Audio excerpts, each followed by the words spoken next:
11-14절.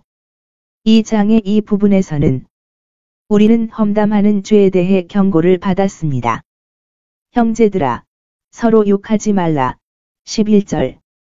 헬라어 케털럴라이는 다른 사람에게 해를 입히거나 해를 줄 수 있는 말을 의미합니다. 우리가 부름을 받고 필요한 경우가 아니면 다른 사람의 악한 말을 해서는 안 됩니다. 더욱이 우리는 악한 일들이 거짓일 때 보고해야 합니다. 우리의 입술은 진실과 정의뿐 아니라 친절의 법도 따라야 합니다. 이것은 솔로몬이 그의 유덕한 여인의 품성의 필수적인 부분으로 삼고 그녀가 지혜로 그녀의 입을 열며 그의 혀에는 친절의 법이 있다는 것. 잠 31, 26. 은 그의 품성의 한 부분이어야 함. 모든 참된 그리스도인. 서로 비방하지 말라. 너희는 형제이기 때문이다. 사도가 여기에서 사용한 강박은 그와 함께 주장을 펼친다. 그리스도인은 형제이므로 서로 더럽히거나 비방하지 말아야 합니다. 우리는 형제들의 좋은 평판을 존중해야 합니다. 우리가 말을 잘 할 수 없는 곳에서는 나쁜 말을 하는 것보다 아무 말도 하지 않는 것이 좋습니다. 우리는 다른 사람의 잘못을 알리고 비밀을 누설하며 단지 그것을 폭로하는 것을 기뻐해서는 안 되며 그들이 알고 있는 잘못을 실제로 그들이 마땅히 받아야 할 것보다 더 많이 만들고 무엇보다도 거짓 이야기를 만들고 퍼뜨리는 것을 기뻐해서는 안 됩니다. 그들에 관한 일들에 관해서는 전혀 결백하지 않습니다. 우리 자신과 같은 이해 관계에 있는 사람들, 따라서 우리 자신이 함께 서거나 넘어져야 하는 사람들에 대한 증오심을 높이고 세상의 박해를 조장하는 것이 아니면 이것이 무엇입니까? 생각해봐. 너희는 형제야. 이것은 법을 판단하기 위함이기 때문입니다. 자기 형제를 비방하고 형제를 판단하는 자는 율법을 비방하고 율법을 판단하는 자니라. 모세의 율법은 말하기를 너는 내 백성 중에 말을 전하는 자 같이 오르락 내리락 하지 말지니라. 그리스도의 법은 판단하지 말라. 너희가 판단을 받지 말라는 것이니라. 이 둘의 요점은 남자들이 서로 사랑해야 한다는 것입니다. 그러므로 비방하는 혀는 이웃을 비방할 때 하나님의 율법과 그리스도의 계명을 정죄합니다. 하나님의 계명을 어기는 것은 사실상 그것들을 비방하고 마치 그것이 너무 엄격하고 우리에게 너무 큰 제약을 가하는 것처럼 그들을 심판하는 것입니다. 야고보의 편지를 받은 그리스도인들은 무관심한 일, 로마서 14장에 나오는 고기와 날의 준수와 같은 에 대한 차이점 때문에 서로 매우 어려운 말을 하는 경향이 있었습니다. 이제 사도는 말합니다.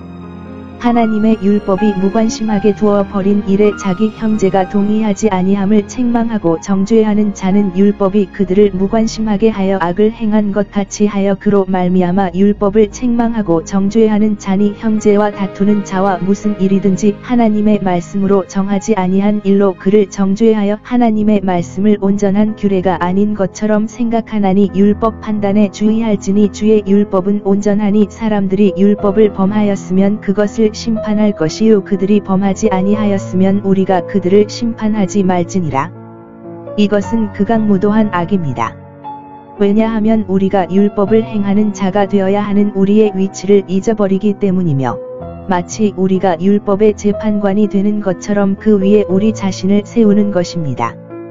여기에서 경고를 받은 죄를 범한 사람은 율법을 행하는 자가 아니라 재판관입니다. 그는 그에게 속하지 않은 직분과 장소를 떠맡게 되고 그는 결국 자신의 오만 때문에 반드시 고통을 받게 될 것입니다. 율법의 재판관을 세울 준비가 된 사람들은 일반적으로 율법에 순종하는 데 가장 실패합니다. 입법자이신 하나님께서 사람들에게 최후의 선고를 내리는 권한을 전적으로 자신에게 맡기셨기 때문입니다. 입법자는 한 분이시니 능히 구원도 하시고 멸하실 수도 있으니 남을 심판하는 너는 누구냐? 군주와 국가는 여기에서 말한 대로 법을 만드는 일에서 제외되지 않습니다. 또한 피험자들은 인간의 법에 불순종하도록 부추기지 않습니다. 그러나 오직 하나님만이 양심의 법을 주실 수 있고 절대적으로 순종해야 하는 최고의 입법자로 인정되어야 합니다. 법을 제정할 수 있는 그의 권리는 논쟁의 여지가 없습니다. 왜냐하면 그에게는 법을 집행할 권한이 있기 때문입니다. 그분은 다른 어떤 사람도 할 수 없는 것처럼 구원하고 멸망시킬 수 있습니다. 그분은 자신의 율법을 준수한 데 대한 상을 충분히 주고 모든 불순종을 처벌할 권세를 가지고 계십니다. 그는 영혼을 구원할 수 있고 영원히 행복하게 만들 수도 있고 죽인 후에 지옥에 던져 넣을 수도 있습니다. 그러므로 위대한 입법자로서 두려워하고 순종해야 하며 모든 심판은 그에게 맡겨져야 합니다. 입법자는 한 분이므로 양심을 구속하기 위해 즉시 법을 제정하는 척하는 것은 세상의 어떤 사람이나 사람들의 몫이 아니라고 추론할 수 있습니다. 그것은 침범되어서는 안 되는 하나님의 특권이기 때문입니다. 사도가 전에 많은 주인이 되는 것에 대해 경고한 것처럼 여기에서도 많은 재판관이 되는 것에 대해 경고합니다. 우리 형제들에게 처방하지 말며 그들을 비난하거나 정죄하지 맙시다. 우리 모두에게 적용되는 하나님의 법이 있으면 충분합니다.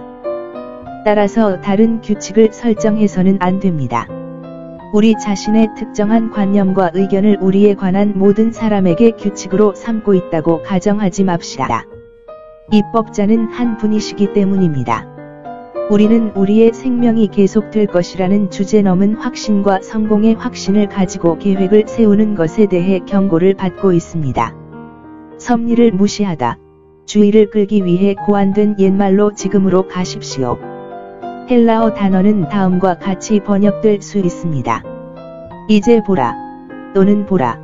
오늘이나 내일 우리가 그런 도시에 들어가서 1년 동안 거기에 머물며 사고 팔고 이익을 얻으리라 하는 너희는 생각하라. 이 생각과 말을 조금 생각하고 스스로 자책하라. 우리의 말과 행동에 대한 진지한 반성은 우리가 부주의로 인해 마주치거나 계속하기 쉬운 많은 악을 보여줍니다. 너무 많은 사람들이 여전히 말하듯이 옛 것에 대해 말하는 사람들이 있었습니다. 섭리의 처리에 대한 모든 진지한 고려가 무시되는 동안 우리는 그런 도시에 가서 이런저런 일을 할 것입니다. 여기에서 관찰하십시오. 세속적이고 계획적인 사람들이 그들의 계획에서 하나님을 떠나는 것이 얼마나 적절한가? 땅의 것 위에 있는 것이 있는 곳에는 마음의 생각을 사로잡는 이상한 능력이 있습니다. 그러므로 우리는 아래에서 무엇이든 추구하는 데 있어 점점 더 커지는 의도나 열성적인 관심을 가져야 합니다. 사람들이 미리 스스로에게 하는 약속에 세상적인 행복이 얼마나 많이 놓여 있습니까? 그들의 머리는 장래에 무엇을 하고 무엇을 즐길 것인지에 대한 훌륭한 환상으로 가득 차 있습니다. 그러므로 관찰하라. 섭리에 동의 없이 미래에 좋은 것을 찾는 것은 얼마나 헛된 일인가? 우리는 그러한 도시, 그들이 말함로 갈 것입니다. 아마도 안디옥이나 다마스쿠스 또는 알렉산드리아로 갈 것입니다. 그러나 그들이 출발할 때 이 도시들 중 어느 곳에라도 도달해야 한다는 것을 어떻게 확신할 수 있었습니까? 무언가가 그들의 길을 멈추거나 다른 곳으로 부르거나 삶의 실을 끊을 수 있습니다. 여행을 떠난 많은 사람들은 긴 고향으로 돌아가 여행의 끝에 도달하지 못했습니다. 그러나 그들이 설계한 도시에 도달해야 한다고 가정해 보겠습니다. 그들이 그곳에서 계속해야 한다는 것을 어떻게 알았습니까? 그들을 다시 보내거나 거기에 전화를 걸어 체류 기간을 단축하는 일이 발생할 수 있습니다. 또는 그들이 제안한 대로 풀타임으로 머물러야 하지만 그곳에서 사고 팔 수 있는지 확신할 수 없다고 가정해 보십시오. 아마도 그들은 그곳에서 병에 걸렸을 수도 있고 그들이 기대했던 것과 거래할 사람들을 만나지 못할 수도 있습니다.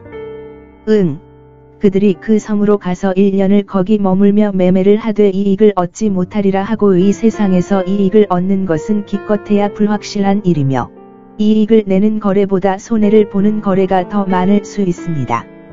그런 다음 이러한 모든 세부 사항, 삶의 나약함, 짧음 및 불확실성은 미래에 대한 그러한 영사기의 허영심과 주제 넘은 확신을 확인해야 합니다. 당신의 삶은 무엇입니까? 그것은 잠시 나타났다가 사라지는 수증기일 뿐입니다. 미래의 사건과 생명 자체의 지속기간에 관해 우리를 현명하게 어둠 속에 남겨두신 하나님. 우리는 내일 일을 알지 못합니다. 우리는 우리가 무엇을 하려는지, 무엇을 하려는지 알 수 있지만 우리를 방해하기 위해 수천 가지 일이 일어날 수 있습니다. 우리는 생명 자체에 대해 확신할 수 없습니다. 겉보기에는 어떤 것이지만 단단하거나 확실하지 않고 쉽게 흩어지고 사라지는 것이 없습니다. 우리는 내일 해가 뜨고 지는 시간과 분을 정할 수 있지만 증기가 흩어지는 특정한 시간은 정할 수 없습니다. 이것이 우리의 삶입니다. 그것은 잠시 나타났다가 사라집니다. 이 세상에서는 사라지지만 저 세상에서 계속될 생명이 있습니다. 그리고 이 생은 매우 불확실하기 때문에 다가올 삶을 준비하고 비축하는 것은 우리 모두의 관심사입니다. 그러나 다른 세계에서 계속될 생명이 있습니다. 그리고 이 생은 매우 불확실하기 때문에 다가올 삶을 준비하고 비축하는 것은 우리 모두의 관심사입니다. 그러나 다른 세계에서 계속될 생명이 있습니다.